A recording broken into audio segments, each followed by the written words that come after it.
Welcome back to Vashishta channel. Karthika Puranam 18వ అధ్యాయము. కర్మ అనుష్ఠాన ఫలము. జనక మహారాజా, మనిషిగా మారిన మనుజుడకు ధనలోబిడనబడు విప్రునకు అంగీరసముని కర్మ అనుష్ఠానము ఫలమును గురించి విశదీకరించాడు. అంగీరసముని, చంద్రమా, నీ దర్శనం వలన ధన్యుడనయ్యాను. నేను మహాపాపిని. అందు కారణంగా అనేక జన్మలెత్తి ఈ మహారణ్యంలో వృక్షమై పడి ఉన్నాను. మీ చూపు కారణంగా నేను దీపస్తంభముగా వెలయించుటకు మందిరమునకు కొని రాబడి ఆలయము ముందు నెలకొల్పబడి దీపము పెట్టబడిన నా పాపములు పటాపంచలై మనుష్యాకృతి కలిగినవి. ఎంతటి పుణ్యఫలము నన్ను శిష్యునిగా అనుగ్రహించి కర్మానుష్ఠ ఫలితమును గూర్చి తెలియజెప్పి నన్ను కృతార్థుణ్ణి చేయవలసినదిగా పేర్కొన్నాడు. ఓయి, దేహమును కలిగిన వాడు కర్మలను అనుష్ఠిస్తాడు.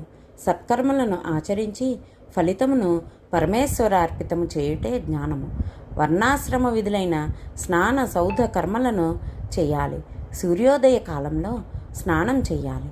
స్నానం చేయకుండా చేసే కర్మ అది ఎంతటిదైనా నిష్ప్రయోజనం. కార్తీక మాసంలోనూ, వైశాఖ మాసంలోనూ, మాఘమాసంలోనూ, కనీసం ఈ 3 మాసాల్లోనూ స్నానం చేసేవాడు ఉత్తమ గతులు పొందుతాడు. అలా ప్రాతకాలంన స్నానం చేసి సంధ్యావందనం, జప, తప, హోమ, తర్పణలు చేయటం వలన వైకుంఠవాసుని కృపకు పాత్రులై చివరికి శ్రీహరి సన్నిధానం చేరుకుంటారు. వేదవిహితములగు కర్మలు సిద్ధకర్మలు, చతుర్విధ పురుషార్థములు సిద్ధించుతాయి. గంగా, గోదావరి, కావేరీ నదులకు సరితూగు నదులు, బ్రాహ్మణులతో సరితూగు జాతి, ధర్మముతో సరియగు నీతి, కంటి వెలుగును మించి వెలుగు కార్తీకముతో సమానమగు పుణ్యకాలం, దామోదరుడితో సమానమగు దైవము లేడని గుర్తు కలిగి మెలుగుటే విద్యుక్త విధి. ఈ ధర్మ సూక్ష్మాన్ని గ్రహించి సానసంధ్యాదులు నొనర్చువారు తరించి తీరుతారు. వీరికి 1,000,000 యాగములు చేసిన ఫలితము ప్రాప్తించును.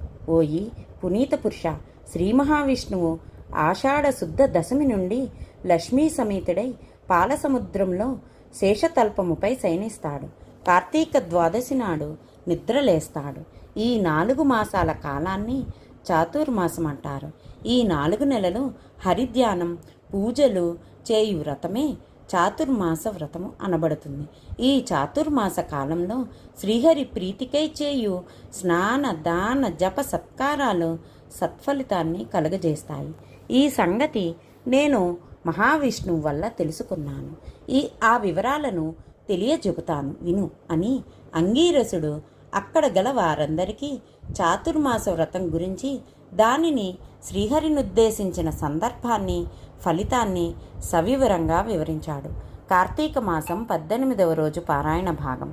కర్మ అనుష్ఠాన ఫల అధ్యాయము సమాప్తము. ధన్యవాదములు. Please like, share, subscribe our channel.